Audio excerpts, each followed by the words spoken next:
Hello, my name is Doug, a CPA with George & Company Business Consulting. This will be the fourth in a series of videos where I've been discussing the income tax implications of the legislation that was signed into law on July the 4th of this year. So today I'm going to talk about what's been referred to as no tax on tips and no tax on overtime. So specific to both of these two new deductions, you must file jointly if married to claim. They are effective for 2025 through 2028, so they're temporary, and they will expire unless Congress acts to extend them beyond 2028. The deductions phase out for taxpayers with modified adjusted gross income over $150,000 for single filers or $300,000 for joint filers.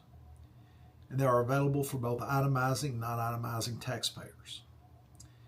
Okay, now specific to no tax on overtime, overtime is defined as the half-time overtime premium that's required by the Fair Labor Standards Act. So we all know when we work overtime, we get time and a half per hour of overtime we work. So this deduction is only applicable to the half-time portion of the time and a half that you receive for an hour of overtime.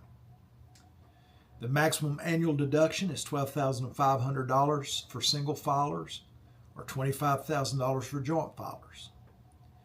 Employers can use a reasonable method to estimate what employers' overtime was for 2025.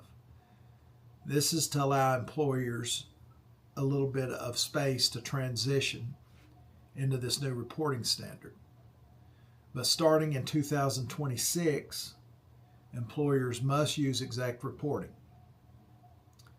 So now specific to no tax on tips. This is for occupations that are listed by the Internal Revenue Service as customarily and regularly receiving tips on or before December 31st, 2024. Now we've been told a list will be published defining those occupations on October the 2nd of this year. But we can assume that it'll be, what we're all used to as occupations that normally receive tips, like, for example, food service, I'm sure will be considered an occupation defined for this deduction. So the maximum annual deduction is $25,000. For self-employed, the deduction is available and may not exceed the individual's net income. So if you're a self-employed individual that receives tips, you can claim this deduction, but it cannot exceed your net income. And for self-employed individuals in a specified service, trade, or business under Section 199A, they are not eligible.